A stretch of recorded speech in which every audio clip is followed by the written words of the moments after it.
गांव का नाम था सूखपुर और इस नाम के पीछे वजह भी वही थी, सूखा। 4 साल से बारिश नहीं हुई थी। कुएं सूख गए, खेत बंजर हो गए और किसान कर्ज में डूब गए। इस गांव में रहते थे रामकिशोर, एक मेहनती किसान जिनके पास अब बस उम्मीद बची थी। उनकी पत्नी गौरी, बेटी पिंकी और पड़ोसी मंगल ही उनके दुख सुख के साथी थे। जब पानी की एक एक बूंद को तरसते लोग एक दूसरे से लड़ने लगे, तब इन 4 लोगों ने ऐसा कुछ किया जो पूरे गांव के लिए मिसाल बन गया। आज मैं आपको वही कहानी सुनाने जा रहा हूं, बूंद बूंद की कीमत। ये कहानी है उम्मीद की, संघर्ष की और एक छोटे से बदलाव की, जिसने गांव की किस्मत पलट दी। देख रही हो गौरी, ये वही खेत हैं जहां कभी गेहूं लहराया करता था। अब देखो जैसे रेगिस्तान बन गया हो। कर्ज के पैसे भी खत्म हो गए और गांव का कुआं भी सूख गया। मैं रोज सोचता हूं कि क्या सिर्फ बारिश ही हमारे जीवन की उम्मीद है? लेकिन फिर पिंकी की आंखों में चमक देखता हूं और लगता है कि शायद कुछ कर सकते हैं। मंगल कह रहा था कि वो शहर से पानी की बचत और रिचार्ज तकनीक के बारे में कुछ जानकर आया है। हमें उस पर भरोसा करना चाहिए। अगर हम 4 लोग भी मिलकर काम करें तो पूरे गांव को बदल सकते हैं। पर एक बात याद रखना गौरी, ये बदलाव धीरे धीरे आएगा, जैसे बूंद बूंद से घड़ा भरता है। पर हाँ, शुरुआत करनी होगी और वो शुरुआत आज से होगी। रामकिशोर, मैंने तो कभी सोचा भी नहीं था कि पानी को ताले में रखना पड़ेगा। एक जमाना था जब मैं आंगन में बाल्टी भरकर फूलों को सींचती थी। अब वो भी सपना बन गया है। लेकिन तुम्हारी बातें सुनकर दिल में फिर से एक आस जगी है। अगर मंगल कोई तरीका लाया है तो उसे अपनाने में क्या बुराई। हम कोशिश करेंगे। मैं रोज पानी की हर बूंद को बचाऊंगी, चाहे वो हाथ धोने के बाद हो या सब्जी धोने का बचा पानी। मैं पड़ोसियों को भी समझाऊंगी। अगर हम औरतें ठान ले तो पानी की कीमत सबको समझा सकती हैं। और हाँ, पिंकी को भी कह देना, वो गांव की लड़कियों को इकट्ठा करके स्कूल में जल जागरूकता का अभियान शुरू करे। जैसे घर चलाना मेरा काम है, वैसे ही गांव को फिर से हरा भरा बनाना हम सबका कर्तव्य है। माँ, जब बारिश होती थी ना तो मैं छत पर खड़े होकर नाचती थी। अब बारिश का नाम सुनकर आंखें भर आती हैं। लेकिन अब मैं सिर्फ रोऊंगी नहीं, आप और पिताजी ने जो फैसला लिया है मैं उसका हिस्सा बनूंगी। मैं स्कूल जाऊंगी और अपनी सहेलियों से कहूंगी कि हम सब मिलकर एक जल समूह बनाएं। हम गांव की गलियों में पोस्टर लगाएंगे, पानी है तो जीवन है, हर बूंद की कीमत समझो। बच्चों को सिखाएंगे कि नल खुला ना छोड़ें, कपड़े धोते वक्त बाल्टी का इस्तेमाल करें। हम गड्ढे खोदकर रेन वाटर हार्वेस्टिंग करेंगे। छोटा काम है, लेकिन जब हर घर ये करे तो गांव फिर से हरा हो सकता है। मैं चाहती हूँ कि आने वाली पीढ़ी को ये सूखा नहीं, जल की महिमा दिखाई दे। और माँ, एक दिन फिर से मैं छत पर बारिश में नाचूंगी, ये मेरा वादा है। राम काका, शहर जाकर समझ आया कि हम लोग कितनी बड़ी भूल कर रहे थे। हमें लगता था कि बारिश खुद आकर खेत सींचेगी, लेकिन असली बात यह है कि अगर हम जमीन के नीचे का पानी वापस ना भरें तो बारिश भी बेकार जाएगी। वहां मैंने देखा कि कैसे लोग अपने घर की छत का पानी इकट्ठा करते हैं, कैसे पानी बहने के रास्ते बंद कर देते हैं ताकि वो जमीन में समा सके। गांव में हर घर की छत है, हर आंगन है, बस हमें एक एक गड्ढा चाहिए। मैं खुद गड्ढा खोदकर शुरुआत करूंगा और सबको बताऊंगा कि कैसे करना है। हम स्कूल के बच्चों को भी सिखाएंगे और एक दिन ऐसा आएगा जब ये कुआं फिर से पानी से लबालब होगा। पिंकी की आंखों में जो सपना है उसे पूरा करने के लिए मैं सब कुछ करूंगा, क्योंकि ये सिर्फ पानी की नहीं, हमारी जिंदगी की लड़ाई है। और इस तरह एक एक कदम, एक एक बूंद से गांव में बदलाव की बयार बहने लगी। पिंकी और मंगल की जोड़ी ने स्कूल से लेकर चौपाल तक हर गली में जागरूकता फैलाई। गौरी ने घर घर जाकर महिलाओं को समझाया और रामकिशोर ने अपने पुराने खेत में पहला रिचार्ज गड्ढा खुद खोदकर मिसाल कायम की। 1 साल बीता और जब पहली बारिश आई तो सबकी आंखें छलक उठीं। इस बार सिर्फ आसमान नहीं बरसा था, मेहनत की मेहनत भी रंग लाई थी।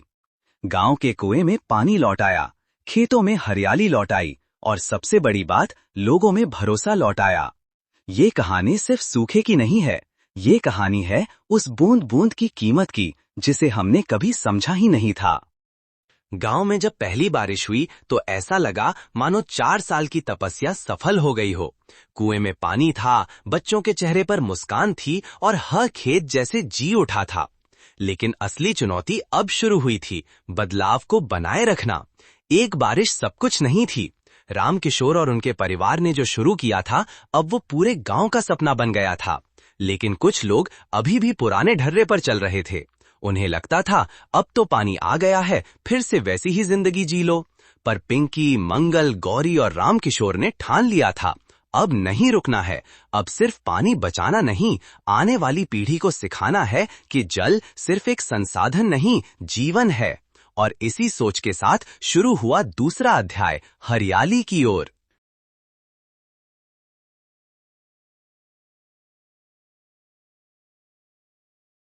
अब जब खेतों में नमी है तो लोग फिर से सोचने लगे हैं कि बैलों को जोतने दो, बीज डाल दो, फिर वही पुराना तरीका अपनाओ।